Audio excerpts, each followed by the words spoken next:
नमस्कार दोस्तों, स्वागत है आपका अपने channel best knowledge in Hindi में। रीट की तैयारी करने वाले विद्यार्थियों के लिए जो नई यूनिट जुड़ी है बीमा व बैंकिंग प्रणाली, उसके तहत मैंने बीमा और बैंकिंग के बारे में पहले 2 वीडियो बना लिए हैं। अगर आपने वो नहीं देखे तो देख लीजिएगा, उसका लिंक डिस्क्रिप्शन या आई बटन में दे दिया जाएगा। और उसी का एक टॉपिक है सहकारिता। तो आज हम पढ़ते हैं सहकारिता को। और अगर आप हमारे चैनल पर नए हो तो अभी इस चैनल को सब्सक्राइब कर लो और नोटिफिकेशन बेल को ऑन कर दो, ताकि जैसे ही न्यू वीडियो आएगी आपको नोटिफिकेशन मिल जाएगा। और जितने भी नए टॉपिक जुड़े मैं उनसे रिलेटेड वीडियो ला रहा हूँ, तो आप हमारे चैनल को सब्सक्राइब कर लो अभी। आज पढ़ते हैं सहकारिता को। सहकारिता देखिए क्या है। सहकारिता सामाजिक आर्थिक विकास का महत्वपूर्ण आधार है। क्या? सहकारिता। यह एक सबके लिए, सब एक के लिए मूल सिद्धांत पर आधारित है। किसके? एक सब के लिए और सब एक के लिए मूल सिद्धांत पर आधारित है। कौन? सहकारिता। सहकारिता का मूल मंत्र सामाजिक उत्थान है। सामाजिक उत्थान। आगे देखिए। सहकारिता लोकतांत्रिक पद्धति पर आधारित कार्यक्रम है। सहकारिता द्वारा कृषि के लिए आवश्यक तीनों प्रकार के ऋण, कौन कौन से? अल्पकालीन, मध्यकालीन, दीर्घकालीन, ये तीनों प्रकार के ऋण उपलब्ध करवाने के अतिरिक्त क्रय विक्रय की व्यवस्था, कृषि आदानों की समय पर उपलब्धि, शहरी एवं ग्रामीण क्षेत्रों में उचित मूल्य पर उपभोक्ता वस्तुओं का वितरण आदि के द्वारा राज्य के लोगों को लाभान्वित किया जा रहा है। अब आगे देखते हैं सहकारिता के सिद्धांत क्या है, वो देखिए। सहकारिता कुछ मार्गदर्शक सिद्धांत पर आधारित हैं, जिनके द्वारा सहकारी संस्था अपने मूल्यों को व्यवहार में लाती है। कौन कौन से हैं? स्वैच्छिक और खुली सदस्यता। दूसरा है सदस्यों का लोकतांत्रिक नियंत्रण। तीसरा है एक सदस्य एक मत का सिद्धांत। चौथा हो जाएगा सदस्यों की आर्थिक सहभागिता। पांचवा स्वायत्तता एवं स्वतंत्रता। छठा हो जाएगा शिक्षा, प्रशिक्षण और सूचना। सातवां सहकारी समितियों में परस्पर सहयोग एवं सहभागिता। और आठवां हो जाएगा समुदाय के प्रति निष्ठा। ये हैं सहकारिता के सिद्धांत हैं, जिसके द्वारा वो है मूल्यों को अपने व्यवहार में लाती है, इन सिद्धांतों के आधार पर। आगे देखिए। विश्व में सहकारिता का प्रारंभ रॉबर्ट ओवन द्वारा इंग्लैंड में लंकाशायर मिल में सहकारी उपभोक्ता भंडार स्थापित करने से माना जाता है। विश्व के संदर्भ में देख लीजिएगा। रॉबर्ट ओवन द्वारा इंग्लैंड में लंकाशायर मिल में सहकारी उपभोक्ता भंडार स्थापित करने से माना जाता है। तत्पश्चात जर्मनी में फ्रेडरिक विलियम रेफेजन तथा हर्सन स्लूज डेलिस ने सहकारिता आंदोलन का सूत्रपात है वो किया। भारत में देखिए। भारत में सहकारिता आंदोलन का प्रारंभ भारतीय दुर्भिक्ष आयोग की सिफारिशों पर 25 मार्च 1904 को सहकारी साख समिति अधिनियम 1904 के पारित होने से हुआ। भारत के संदर्भ में भारत का प्रथम सहकारी उपभोक्ता भंडार 1940 में मद्रास खोला गया तथा पहली सहकारी साख समिति कांजीवरम मद्रास में अक्टूबर 1904 में खोली गई। ये 1904 है, अक्टूबर 1904 में खोली गई। इसको आप ध्यान में रखिएगा। आगे देखिए। राजस्थान में सहकारी आंदोलन की शुरुआत। राजस्थान में सहकारी आंदोलन की शुरुआत 1904 में अजमेर में हुई थी। कहाँ पे? अजमेर में। इसको आप ध्यान में रखिएगा, 1904 में और अजमेर में हुई थी। अक्टूबर 1905 में बिनाय, जो अजमेर में राज्य की प्रथम सहकारी समिति की स्थापना की गई। अक्टूबर 1905 में कहाँ पर? बिनाय, अजमेर में राज्य की प्रथम सहकारी समिति की स्थापना। 1910 में अजमेर में प्राथमिक सहकारी समिति को सहायता देने हेतु एक केंद्रीय सहकारी बैंक की स्थापना हुई। कब? 1910 में अजमेर में। 1915 में देसी रियासतों में सर्वप्रथम भरतपुर राज्य में सहकारी कानून है वो बनाया गया। सहकारी कानून सर्वप्रथम कहाँ बनाया गया? भरतपुर राज्य में, देसी रियासतों में। ठीक है। प्रदेश में प्रथम भूमि बंधक बैंक की स्थापना 1904 में अजमेर में और 1928 में ब्यावर में की गई।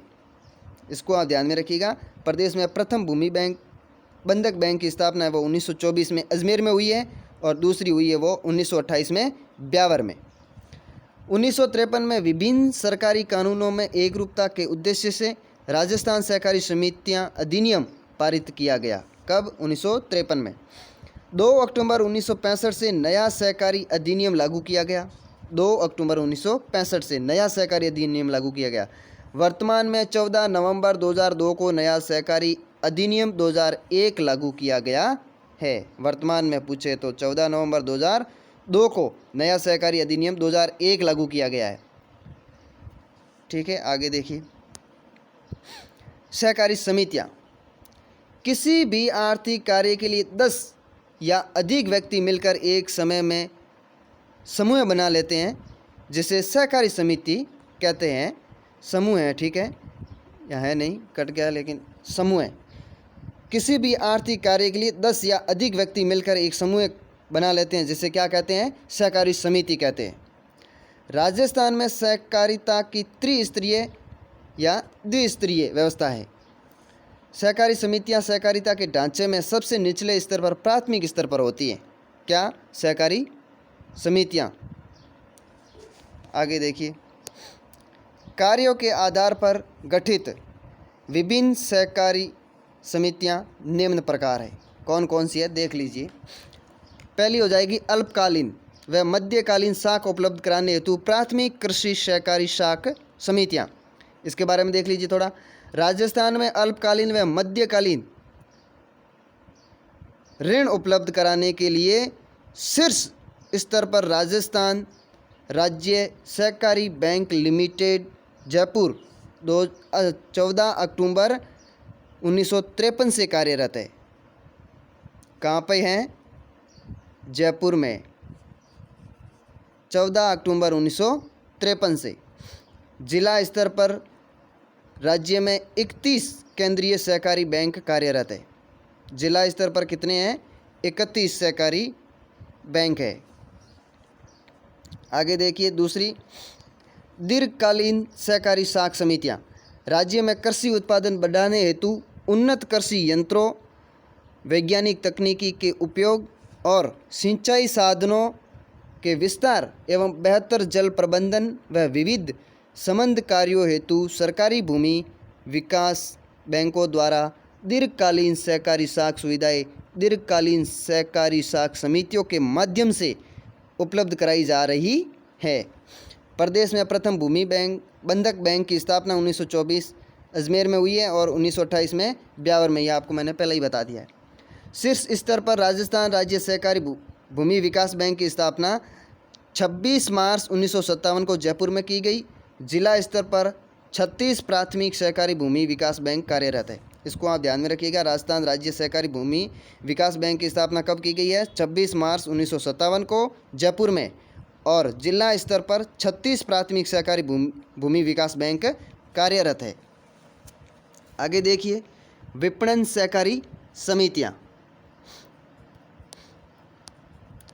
किसानों को समय पर रासायनिक खाद, उर्वरक, कीटनाशक दवाइयां और उन्नत बीज उपलब्ध कराने, कृषि उपज का लाभकारी मूल्य दिलाने तथा उन्हें अन्य उपभोक्ता सामग्री वितरण का कार्य करने हेतु मंडी स्तर पर प्राथमिक विपणन सहकारी समितियां कार्यरत है।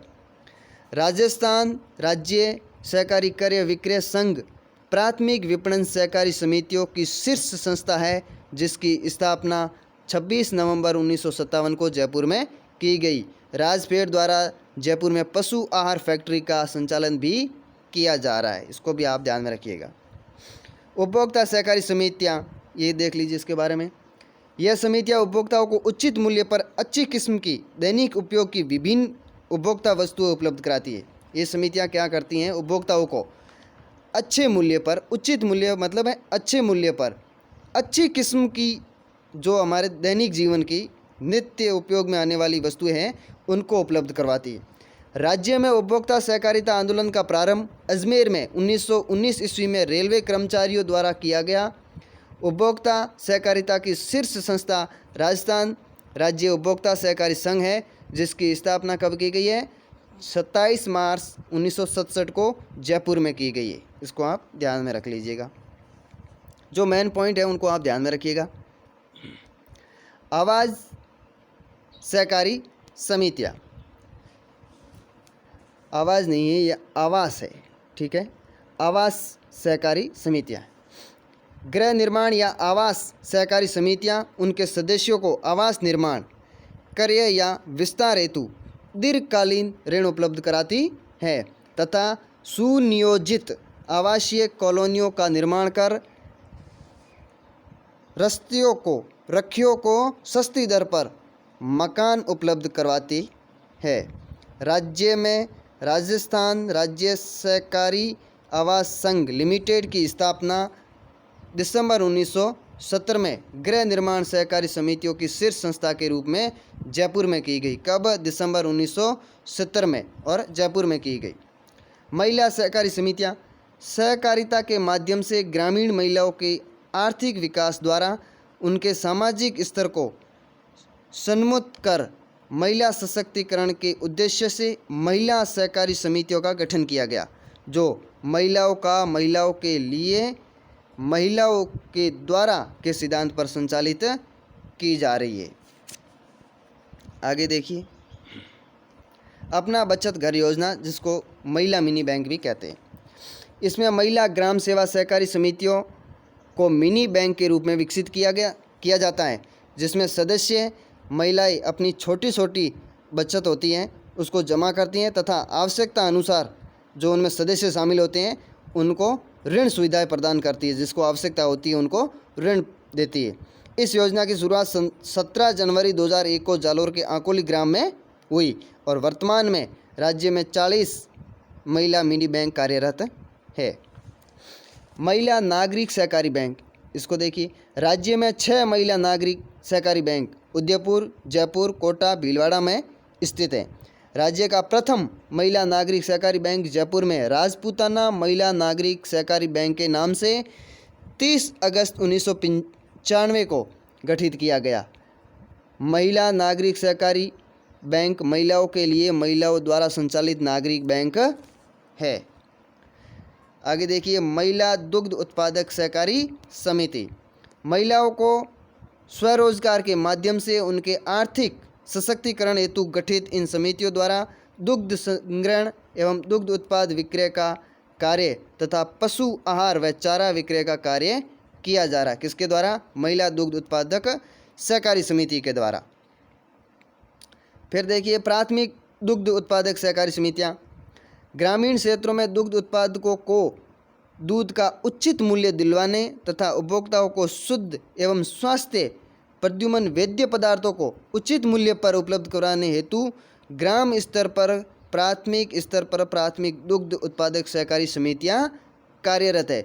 राज्य में दुग्ध सहकारिता की त्रिस्तरीय व्यवस्था विद्यमान है। इसके स्तर है वो इस प्रकार है, आप देख लीजिए।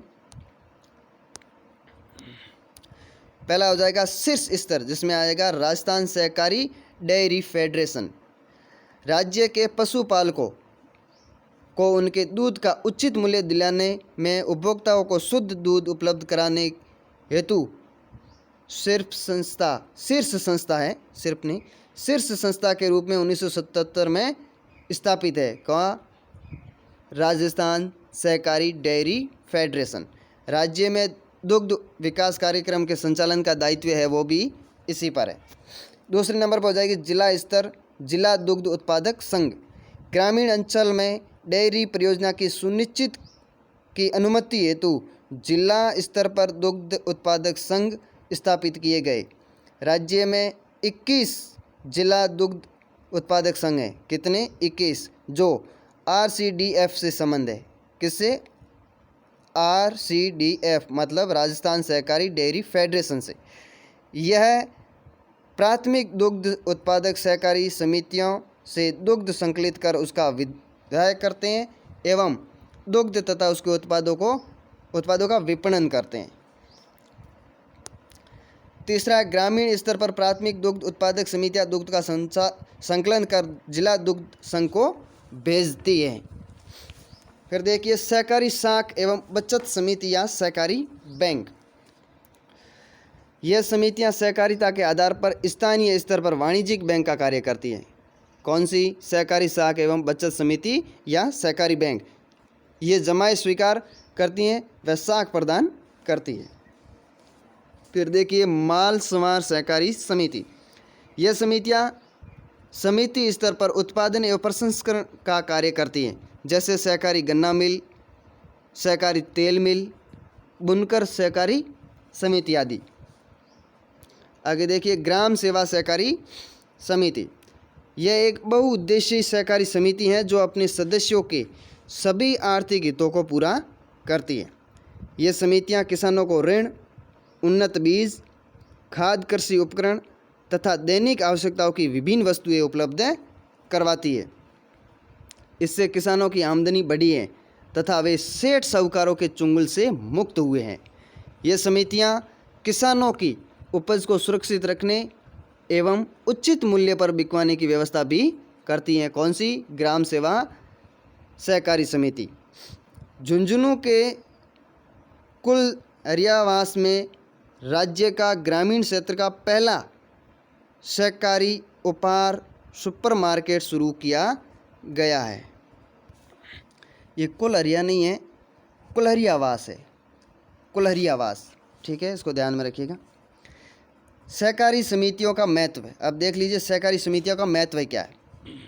प्रदेश में श्वेत क्रांति और हरित क्रांति सहकारिता के माध्यम से ही संभव हो सकी है। उद्योग धंधों एवं आवास सुविधा ऋण सुविधाएं दी जाने लगी। इसके तहत किसके तहत? सहकारी समितियों के तहत। महिलाओं ने बैंकों का संचालन प्रारंभ किया है। इससे ग्रामीण क्षेत्रों में बचत की आदत पड़ी है तथा बैंकिंग आदतों को भी बढ़ावा मिला है। किसके तहत? सहकारी समितियों के तहत। तो इसका ये महत्व है। अब सहकारिता की समस्याएं क्या है वो देख लीजिए। पहली हो जाएगी ऋण वसूली की समस्या। दूसरी हो जाएगी उपलब्ध साधनों का अकुशल उपयोग। तीसरा पक्षपात, भाई भतीजावाद, भ्रष्टाचार व राजनीतिक दखलंदाजी। चौथा हो जाएगा कुशल प्रबंध व समर्पित नेतृत्व का अभाव। पांचवा हो जाएगा सदस्यों की सक्रिय सहभागिता की कमी। ये है सहकारिता की समस्याएं। आगे देखिए सहकारिता में विकास के हेतु जो प्रयास किए जा रहे हैं, जो किए गए हैं, उनके बारे में देखते हैं। पहला हो जाएगा राजस्थान सहकारी सोसाइटी संशोधन विधेयक 2019। ये एक प्रयास किया गया। फिर किया गया राजस्थान सहकारी सोसाइटी संशोधन विधेयक 2018 भी लाया गया था, उसमें भी इसके विकास हेतु प्रयास किए गए। राजस्थान सहकारी सोसाइटी नियम 2003 में 10 जुलाई 2017 को संशोधन किए गए। प्रमुख संशोधन निम्न है। किस प्रकार है देखिए। सहकारी संस्थाओं के संचालक मंडल में चुनाव के लिए न्यूनतम शैक्षणिक योग्यता निर्धारित की गई। राजस्थान भारत का पहला प्रदेश है जिसने सहकारी समितियों के चुनाव में शैक्षणिक योग्यता का प्रावधान है वो किया। ये एक सुधार किया गया। फिर प्राथमिक डेयरी सोसाइटियों, बुनकर सोसाइटियों व महिलाओं की सोसाइटियों संचालक मंडल में सदस्य चुने जाने के लिए 5वीं कक्षा पास होने की न्यूनतम योग्यता निर्धारित की गई। ये दूसरा प्रयास किया गया। सहकारी समितियों में अधिकारियों व कर्मचारियों की भर्ती हेतु कर्मचारी भर्ती बोर्ड का गठन किया गया। इसके प्रथम अध्यक्ष सहकारिता विभाग के अतिरिक्त रजिस्ट्रार है। आगे देखिए कृषक ऋण माफी योजना 2019। मुख्यमंत्री श्री अशोक गहलोत ने इसके तहत सहकारी बैंकों के पात्र ऋणी किसानों के 30 नवंबर 2018 की स्थिति में समस्त बकाया तथा समकालीन फसली ऋण माफ करने का ऐतिहासिक निर्णय किया है।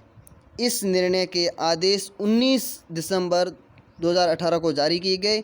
इस योजना में जिला केंद्रीय सहकारी बैंक एवं प्राथमिक सहकारी भूमि विकास बैंक से मध्यकालीन कृषि ऋण लेने वाले लघु व सीमांत कृषकों की 30 नवंबर 2018 की स्थिति में 2 लाख रुपए तक की अवधि के जो ऋण थे उनको माफ़ किया गया है।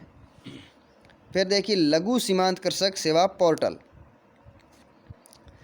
सूचना प्रौद्योगिकी एवं संचार विभाग की ओर से बनाया गया लघु सीमांत कृषक सेवा पोर्टल 16 फरवरी 2019 को लॉन्च किया गया। 16 फरवरी 2019 को ऑनलाइन तहसील चौमू तथा 17 फरवरी 2019 को ऑफलाइन तहसील आमेर में पायलट आधार पर इसकी शुरुआत की गई। किस आधार पर? पायलट आधार पर। आगे भी है, सहकारी क्षेत्र में सुपर स्टोर की श्रृंखला की शुरुआत की गई। रुपे कार्ड योजना की शुरुआत की गई। सहकारी बैंकों को रिजर्व बैंक से लाइसेंस मिलने लगे। राजस्थान सहकारी भर्ती बोर्ड इसका गठन किया गया। सहकार फसल खरीद मित्र योजना ये चालू की गई।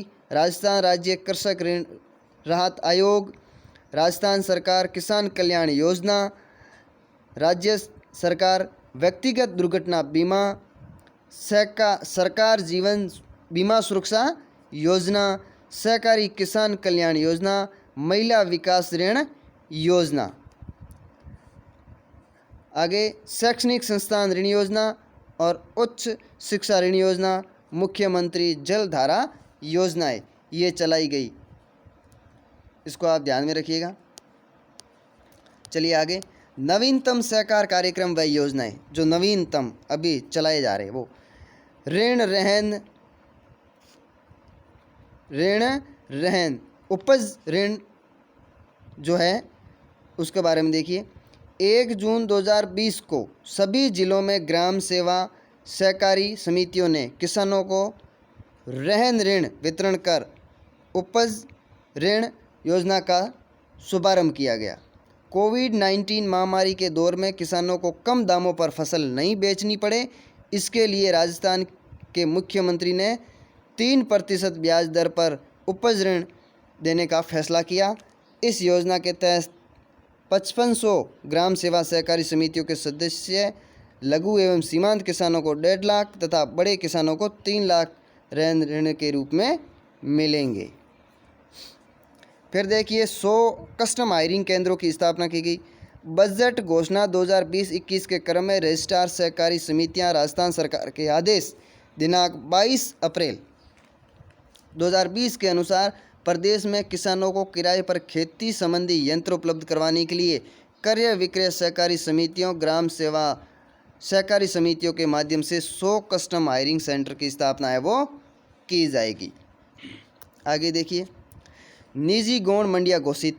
मुख्यमंत्री ने किसानों से अपने खेत के नज़दीक उपज बेचने की सुविधा देने के लिए नियमों में शिथिलता देकर 592 गांव हैं सेवा सहकारी समितियों एवं क्रय विक्रय सहकारी समितियों को निजी गौण मंडियां है वो घोषित किया। फिर है मोबाइल ATM वैन की सुविधा, उसकी शुरुआत इसकी कब की गई? 11 जुलाई 2019 को। ठीक है, इसको आप ध्यान में रखिएगा। सहकारी फसली ऋण ऑनलाइन पंजीयन एवं वितरण योजना, खरीफ 2019 में सहकारी फसली ऋण ऑनलाइन पंजीयन एवं वितरण योजना 2019 का शुभारंभ है वो 3 जून 2019 को किया गया। इसमें सहकारी फसली ऋण पोर्टल है वो सर्जित किया गया। इस योजना का क्रियान्वयन लैप्स एवं सहकारी बैंक की शाखाओं के स्तर से किया जा रहा है। मुख्यमंत्री श्री अशोक गहलोत ने जयपुर में 11 जुलाई 2019 को सहकारी क्षेत्र में ऑनलाइन फसली ऋण वितरण की शुरुआत की। राजस्थान देश का पहला राज्य है जहां सरकारी क्षेत्रों में ऑनलाइन फसली ऋण वितरण की प्रक्रिया है वो शुरू की गई है। राजस्थान है वो देश का पहला राज्य है, तो इसको आप ध्यान में रखिएगा। ये था टॉपिक, एक बार और देख लीजिएगा और वीडियो पसंद आए तो लाइक और शेयर ज़रूर कीजिए और आप हमारे चैनल पे नए हो तो अभी सब्सक्राइब कर लो। चलिए मिलते हैं नेक्स्ट वीडियो में, तब तक के लिए जय हिंद जय भारत।